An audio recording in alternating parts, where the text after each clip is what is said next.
Okay, this video will be an introduction to the geometric distribution. We will work a couple problems and talk about how things need to look for AP.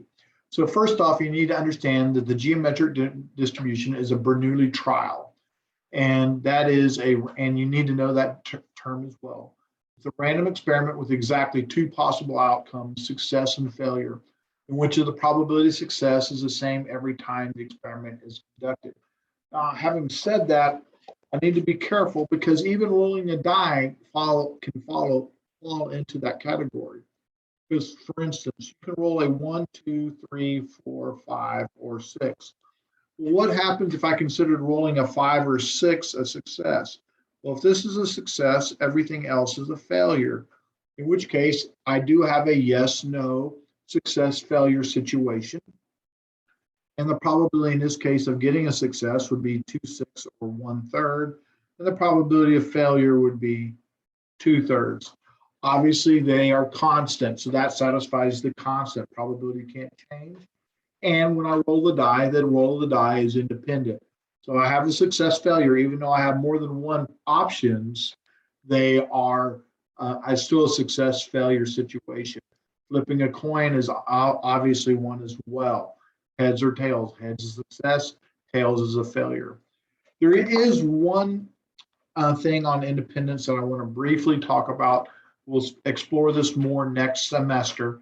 But if we have a large population, if we have a very large population, like the giant massive pile of M&Ms, if I eat an M&M, technically the percentages change, so technically they're not independent.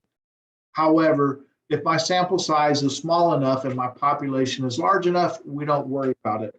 Again, we'll explore that in detail next semester. Just wanted to give you a heads up that that was coming. So the geometric distribution has only two possible outcomes, success and failure, and each trial is independent. The probabilities cannot change, and the number of trials is not known. What do you mean by that? Well, I'm going to continue until I have my first success. So what's the probability I flip a coin and get my first heads?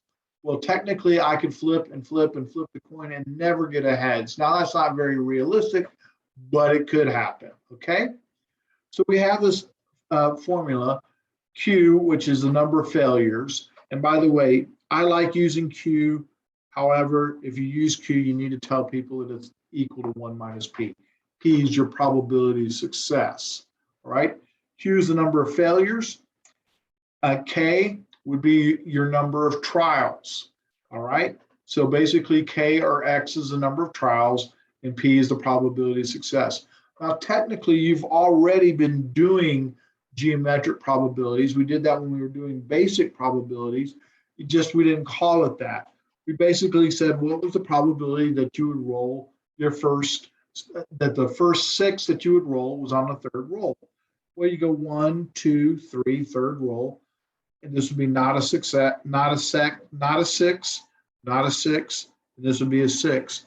The probability of a 6 would be 1/6, and then 5, 6, 5, 6. So technically that's what we were doing, but we're going to use a calculator and some other things that'll help that along.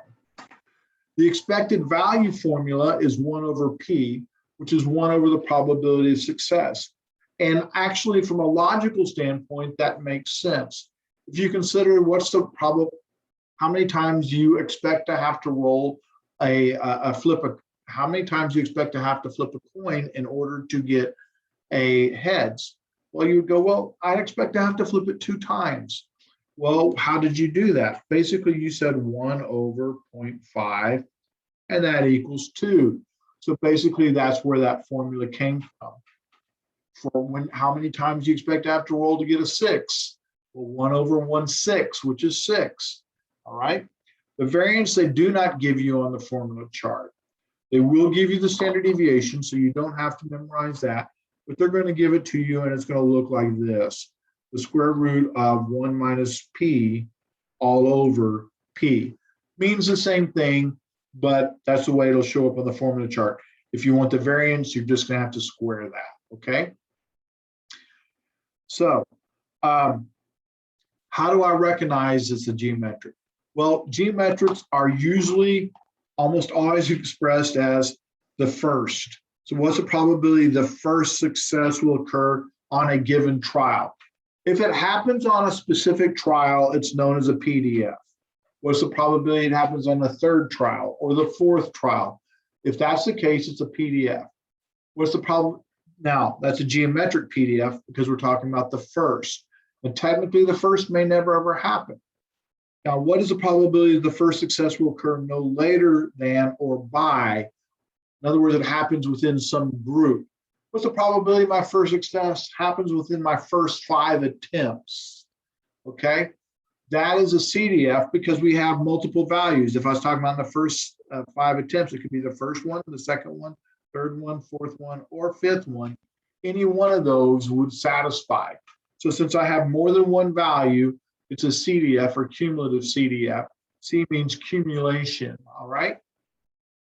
So we're gonna look at a couple of these, all right? We're gonna look at a PDF and a CDF in this video, and then we'll move on from that. So suppose only 17% of guys, Reagan, at some high school are honest. What is the probability that the first honest guy that a new girl meets will be the 5th guy to whom she's introduced? Well, specifically, we're looking, it has to be on the 5th guy, all right? So basically, in that instance, we're saying, you know what?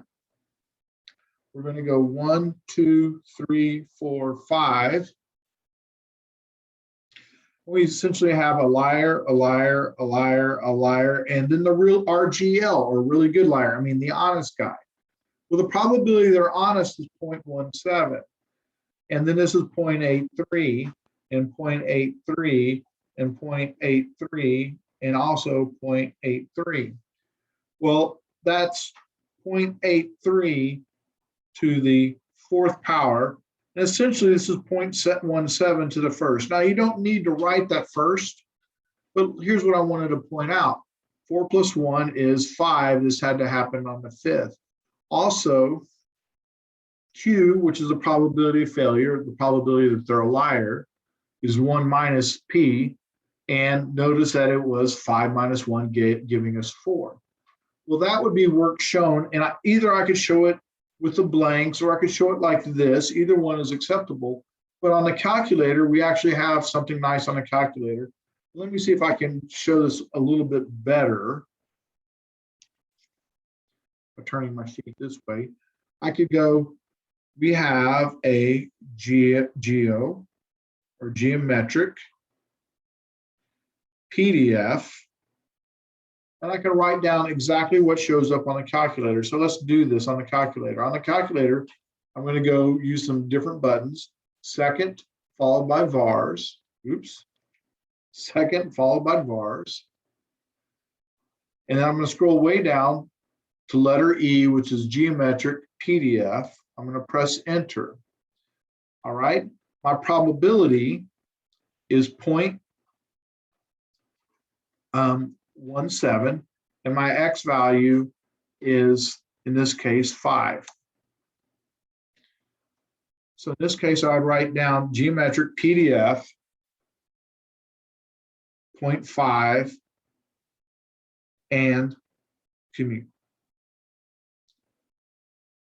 Let me rewrite all that.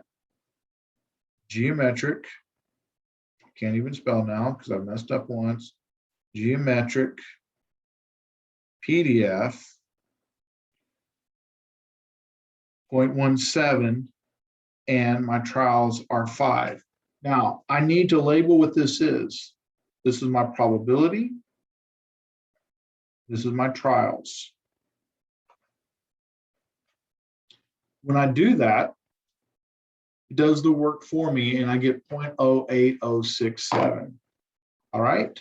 But please make sure you're writing down geometric, geometric. I'll write this down again. Geometric PDF probability equals 0.17, trials equals 5. because that's how many people we tried. So that was a PDF. Let's look at a CDF now. What's the probability the first honest guy that she encounters will be no later than the fourth one she meets? So basically, it could be the first guy, the second guy, the third guy, the fourth guy, or the fifth guy. Oh, it's no later than the fourth. So basically, any one of these four would satisfy. Well, what's the probability that occurs on the first one? Well, basically 0.17. That would be the probability of the first one. The probability that the second one would mean that I'd have essentially I would have, in this case,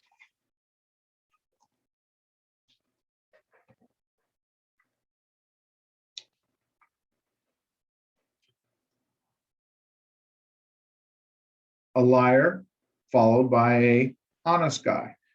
The probability of the honest guy is 0.17. The probability of a liar is 0.83. But it could be on the third one, in which case we have a liar, and then an honest guy. So 0.17, honest, liar, liar. And I can multiply that out. And then we have another one that has to be on the fourth one. Honest, liar, liar, liar.